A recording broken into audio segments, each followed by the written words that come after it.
Alors, il y a des décorateurs qu'on n'oublie jamais. Une fois qu'on les a trouvés, on les suit à vie, on s'en inspire, on veut faire comme eux, on veut aller où ils vont, on veut voir ce qu'ils voient, on veut toucher ce qu'ils touchent et surtout, on veut décorer comme eux. Et pourquoi?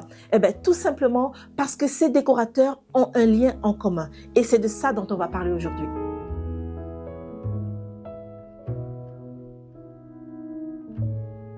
Que vous soyez un jeune décorateur, une jeune décoratrice, un décorateur confirmé ou tout simplement une amatrice ou un amateur de décoration, donc une maman au foyer, une personne qui aime juste aller sur Instagram pour regarder des images, si vous rêvez de décorer votre maison et vous cherchez des idées, il faut savoir qu'il y a une chose que nous faisons tous en tant qu'amoureux de décoration, c'est de chercher d'inspiration au travers de d'autres décorateurs qui tirent leur jeu du lot, leur épingle du lot.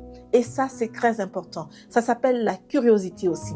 Donc, c'est important. Pourquoi? Parce que ces décorateurs sont une inspiration. Il ne s'agit pas de copier, mais il s'agit d'aller chercher par-ci, par-là de l'inspiration pour aller plus loin et pour faire les choses comme il faut. Alors moi, je suis décoratrice depuis une dizaine d'années et je peux vous dire que j'ai identifié certains éléments, et ça c'est sûr, certains éléments qui lient tous ces décorateurs-là. Et ces éléments, je vais les partager avec vous aujourd'hui pour que ça puisse vous aider en tant que jeune décorateur, en tant qu'apprenti ou simplement amateur de décoration. C'est parti! Le premier élément qui est commun à tous les décorateurs et qu'ils utilisent tous pour créer des décors uniques, des décors de rêve dont on rêve tous et qui nous inspirent tant, c'est tout simplement le fait qu'ils varient les matériaux ou les matières dans leur style décoratif ou dans la décoration de leurs pièces. Ici, nous sommes dans ma boutique parce que je suis décoratrice d'intérieur, comme je vous l'ai dit au début. Et il y a pas mal d'éléments qu'on retrouve dans cet endroit. D'ailleurs, la plupart des éléments se retrouvent dans cet endroit parce que je les utilise toujours en décoration d'intérieur. Ce sont des astuces, mais ce sont aussi des clés techniques, pratiques et très puissantes pour décorer un espace. Donc, dans cet espace, j'ai utilisé toutes les clés dont je vais vous parler aujourd'hui, tous ces éléments. Et donc, le premier élément, comme je le disais, c'est tout simplement le fait de varier les matériaux ou les matières. Alors, comme vous pouvez le voir, rien que dans cet espace-là, on a différents matériaux et c'est la combinaison de tous ces matériaux-là qui font que cet espace est cohérent, la déco fait mouche, quoi. Voilà, si je peux le dire ainsi, tout simplement. Et ça, voilà un élément qu'utilisent les différents designers que vous suivez, les différents décorateurs que vous suivez. Donc, c'est varier les matériaux. Ici, on a le bois avec cette porte, cette ancienne porte qui était avant un plateau de pécrin que j'ai utilisé. J'ai tout simplement frotté et j'ai protégé avec de la cire naturelle. Vous pouvez rajouter des éléments comme cela. Et à cet élément, on ajoute tout simplement, on associe tout simplement de la pierre. Ça, d'ailleurs, c'est la première chose qu'on voit dans cette pièce quand on arrive dans ma boutique. Vous avez de la pierre au fond, de la pierre naturelle. Ça, c'est important. Quand vous associez cette pierre avec le bois comme là, avec cette porte, ben, c'est des éléments qui vont très bien ensemble. C'est très chaleureux, c'est très cocooning, ça fait très nature, ça fait brut, mais ça fait aussi chic, un genre, j'allais dire campagne chic ou cottage anglais. Voilà. Mais à part ça, on a aussi le bois sur cette échelle. Voilà, le bois sur cette échelle que j'utilise moi pour étendre ou présenter mes écharpes que je vends à la boutique. Mais vous pouvez vous aussi utiliser cette échelle chez vous pour étendre les serviettes dans la salle de bain ou encore dans une entrée pour accrocher des vestes, des manteaux ou vos sacs et même vos écharpes, pourquoi pas. En plus de ça, on associe tous ces éléments à d'autres éléments comme des paniers. Alors, vous pouvez avoir des paniers en osier, vous pouvez avoir des paniers en tige de bananier, en raffia. Voilà, vous avez plein d'éléments comme ça. Et quand vous associez tout ça dans cet espace-là, ça crée quelque chose de puissant. Voilà. En plus de matériaux, on a encore quoi comme matériaux? On a ici, par exemple, du grès. Avec ce bougeoir-là, vous avez du grès. Ensuite, vous avez ici, avec la table, vous avez du marbre. C'est du marbre. Avec cette lampe, on a de la terre cuite. Donc, comme vous pouvez le voir, l'association, le mélange de tous ces matériaux crée une décoration puissante, une décoration cohérente. On n'a pas besoin d'en faire des tonnes. Alors, je ne vous dis pas que vous devez absolument avoir tous ces éléments-là, varier toutes ces matières-là, tous ces matériaux-là. C'est pas possible pour tout le monde. Ici, moi, j'ai tous ces éléments que je peux réunir, mais peut-être que vous n'aurez pas la pierre, mais vous aurez du bois que vous pourrez associer à de l'osier, associer à du terracotta, parce qu'en général, avec des petites pièces comme qu'on peut racheter, comme une lampe en terracotta, un vase en terracotta, un panier en jute, un tapis en jute ou un panier en tige de bananier. Donc, vous pouvez associer tous ces éléments-là. Le but, c'est d'associer. Voilà, le but, c'est de ne pas rester avec une seule matière comme le bois partout dans la maison. Si vous avez déjà une table en bois, allez chercher, par exemple, un plateau en marbre, allez mettre des murs lisses, allez chercher, je sais pas moi, une plante comme celle-là, allez chercher une porte en bois, allez chercher plein d'éléments que vous pourrez associer, un tapis en jute. Ça, c'est très important et c'est comme ça que travaillent la plupart des grands décorateurs qu'on aime tant et qui nous inspirent. Un autre élément que la plupart des décorateurs utilisent pour créer ces décors uniques qu'on aime tant, c'est tout simplement la couleur. Alors, pas de polémique, la couleur signifie beaucoup de choses pour différentes personnes. On n'a pas tous la même compréhension de la couleur, on n'aime pas tous la couleur de la même manière et pourtant, il est possible d'utiliser la couleur chez tout le monde. Je m'explique. Moi, par exemple, je ne suis pas pour les couleurs flashy dans la maison. Autant je porte des couleurs sur moi, comme vous voyez là, voilà. Là, c'est tout simplement un gilet que j'ai, parce que moi, je vends que des produits artisanaux, faits main, voilà. Donc, ce gilet-là, il est coloré, ça c'est certain. Mais ça, c'est parce que je le vends dans la boutique. Mais je ne mettrai pas une couleur comme celle-là sur tout un pan de mur chez moi. C'est impossible. Parce que ça me stresse. Je suis mal à l'aise quand il y a de la couleur... il y a une couleur prépondérante voilà, dans mon environnement, c'est pas possible. Par contre, je décore ainsi chez mes clients aiment ça et j'aime ça chez les autres. Donc, il y a des décorateurs que je suis comme ça qui aiment la couleur. Il n'y a pas de souci, je peux suivre des décorateurs comme ça. J'aime aller dans des galeries où il y a plein de couleurs parce que ça m'inspire, ça parle de créativité. Mais chez moi, qu'est-ce que je fais? Alors, je vais vous expliquer. Si vous voulez vous inspirer, suivez-moi. Ici, par exemple, dans ma boutique, on a une prépondérance de couleurs neutres. Ça se voit. Et ça, c'est le cas dans la plupart des espaces de ma boutique et surtout chez moi. J'aime particulièrement le blanc. J'aime particulièrement les couleurs neutres. Comme vous pouvez le voir, ici, il y a vraiment cette prépondérance-là de ton neutre. Néanmoins, j'utilise de la couleur. Comment je fais? Je ramène de la couleur par petites touches à travers des éléments comme là, avec ce coussin, qui est un coussin coloré. Vous voyez, on a ce jaune moutarde. Et ça, croyez-moi, ça ramène de la lumière. Ça ramène de la lumière dans cet espace où il y a beaucoup de tons neutres, de beige et de blanc. Et c'est très important en décoration d'utiliser des couleurs par petites touches. Si vous n'aimez pas, si vous n'avez pas le courage comme moi d'avoir un pan de mur entier coloré en vert, en jaune, allez-y par petites touches parce que ça va ramener de la vie. Ça va faire comme une sorte de vague. Ça va donner du mouvement. L'œil va aller chercher, trouver pas mal de choses comme ça parce que l'œil est curieux. Donc ça, c'est important et c'est ça qui crée une harmonie dans la déco. Et les grands décorateurs qu'on suit, qu'on aime toutes et tous, font ainsi. Ils ramènent de la couleur par petites touches chez leurs clients ou en plus grande quantité, bien sûr, chez ceux qui supportent la couleur. Donc ça, c'est très important. Vous avez de la couleur ici, avec les écharpes, les différentes écharpes que j'ai là.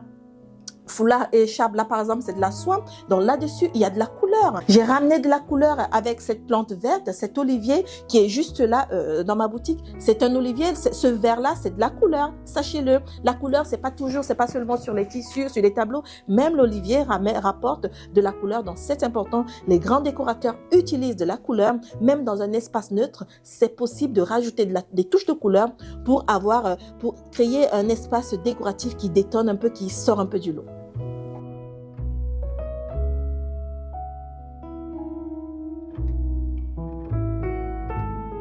Alors, un autre élément que les grands décorateurs utilise beaucoup, que j'ai identifié, qui est commun aux grands décorateurs, c'est tout simplement la texture. Ça, c'est très important. Tout à l'heure, on a parlé des matériaux. Alors, c'est pas pareil. Là, on va parler des matières, mais des matières texturées. C'est très important. Souvent, vous allez voir que les matériaux dont on a parlé vont revenir, mais là, il s'agit de textures. Parce que on peut avoir un matériau qui est lisse, et ça n'a pas le même rendu qu'un matériau qui est texturé. Donc ça, c'est très important. Je vais vous expliquer pourquoi. Alors, les grands décorateurs utilisent des matériaux texturés. Ils varient, ils jouent avec la texture parce que la texture fait tout en décoration. C'est chaleureux, ça donne du mouvement, ça rapporte aussi de la vie, comme on a vu tout à l'heure avec la couleur. Et ça, c'est important. En déco, il n'y a pas qu'un seul élément qui permet de créer une décoration de ouf. Il faut associer plein d'éléments. Il n'y a pas qu'un seul élément qui vous permettra de sortir du lot en tant que décorateur ou décoratrice intérieure. Il faudra associer plein d'éléments et la texture est très importante. Ici, par exemple, on a comme tout à l'heure, ce mur en pierre, seulement ce mur en pierre, on a ces pierres qui sortent. Il y en a qui ressortent du mur, il y en a qui sont à l'intérieur. Cette texture-là, brute, joue énormément. Au toucher, déjà, on voit bien, on sent bien qu'il y a de la texture, mais les yeux voient aussi qu'il y a une différence dans la profondeur avec les pierres. Et ça, c'est important. Ensuite, on a toujours, comme tout à l'heure, cette belle pièce en terracotta. Et on voit bien que il y a des crevasses, il y a des endroits un peu creux. Et cette texture-là, ça donne très vite l'impression que c'est une matière brute, que c'est naturel, que c'est artisanal. Et ça, c'est important. Mais on a aussi la texture avec des tissus. Plutôt que d'utiliser des tissus toujours plats, toujours bien lisses, comme la soie, ça c'est bien aussi. Mais essayez de rajouter des éléments avec de la texture. Là, on a du lin, mais c'est du lin brut, c'est du lin texturé. Et ça, c'est très important, c'est très chaleureux. On se sent bien là-dessus. On se sent bien quand on le serre dans ses bras, voilà. Mais on a aussi, par exemple, là, j'ai des paniers comme ça que vous pouvez rajouter à l'entrée. Si vous avez un autre style de panier pour mettre des livres à l'intérieur, vous pouvez mettre ça aussi dans votre cuisine. Un panier comme celui-là rapporte de la texture parce que là, on a, voilà, c'est texturé. Voilà, c'est le cas de le dire. Quand on touche, on le sent, on entend le bruit. Ça, c'est très important. Donc, il y a pas mal d'éléments comme ça que vous pouvez utiliser pour pouvoir jouer avec la texture, pour rajouter de la texture. Et ça, croyez-moi, tous les grands décorateurs introduisent ça dans leur décoration d'intérieur. Alors, un autre élément très important que les différents décorateurs que je suis et certainement que vous suivez utilisent pour créer des décors de ouf, c'est tout simplement le fait de varier les différentes hauteurs. Quand on parle de varier les différentes hauteurs, c'est la hauteur des meubles, c'est la hauteur des accessoires qu'on expose, c'est très important. Dans cet espace toujours, je vous en parle parce que c'est l'espace que j'utilise pour vous démontrer ce que je suis en train de vous dire. C'est important d'expliquer et de démontrer en même temps pour que des amateurs ou des jeunes décorateurs puissent comprendre de quoi il s'agit.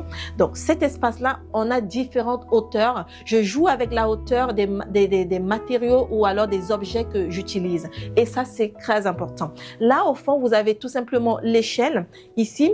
Et cette échelle-là, elle est bien plus haute que le fauteuil qui est plus bas. Ensuite, vous avez l'olivier qui est dans le coin et qui est bien plus haut que l'échelle. Et de ce côté, voilà, vous avez la lampe qui est un peu entre les deux, c'est-à-dire entre l'olivier, l'échelle et le fauteuil qui est plus bas. Donc, vous avez la lampe qui est juste encre. Et ensuite, juste en dessous, on a ce guéridon en marbre. Et plus bas encore, on a des accessoires comme les paniers, toujours, ou encore le banc que j'ai posé plus bas.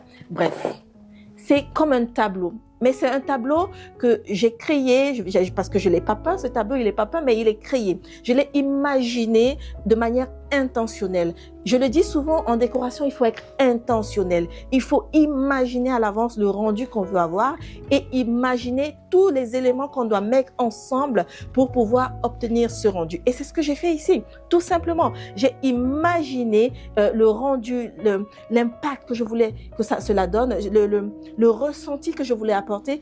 Et j'ai commencé tout simplement à jouer avec les différentes hauteurs pour avoir un espace harmonieux, un espace qui ne soit pas lourd, mais qui est léger, agréable à voir et ça permet que quoi?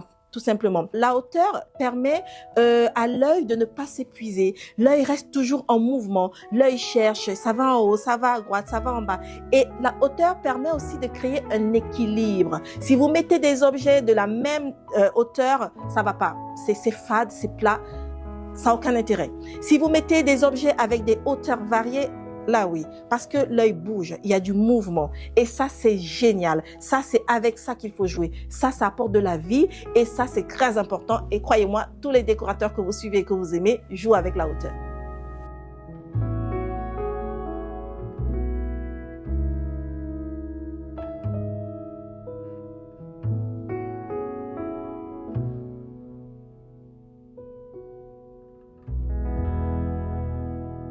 Et pour terminer, le dernier élément dont je vais vous parler, et pas des moindres, c'est la curiosité. Croyez-moi, tous les décorateurs, tous les décorateurs sont curieux. D'ailleurs, il y a une chose essentielle que je veux dire, et ça c'est important dans le monde du travail, il faut être humble. La curiosité, ça ne veut pas dire que vous allez copier, ça ne veut pas dire que vous ne savez pas. Mais la curiosité, tout simplement, ça demande de l'humilité. Et les grands décorateurs sont humbles. Alors pourquoi pas vous, pourquoi pas moi? C'est l'humilité. Il faut être curieux, aller chercher ce que font les autres, voir ce qu'ils font et s'en inspirer. C'est comme ça que vous allez apprendre des choses. Ce dont je vous parle aujourd'hui, c'est des choses que j'ai appris il y a des années et que j'apprends encore. Et il y en aura encore d'autres que je vais apprendre et j'espère pouvoir les partager avec vous. Donc, il faut être curieux et c'est ça, c'était la dernière chose que je voulais partager avec vous. N'hésitez pas à me dire dans les commentaires ce que vous en avez pensé. Parlez-moi de l'élément qui vous a le plus plu. Dites-moi aussi quel genre de vidéo vous aimeriez que je vous fasse pour vous. Moi, je vous dis à très vite pour une prochaine vidéo. Ciao, ciao!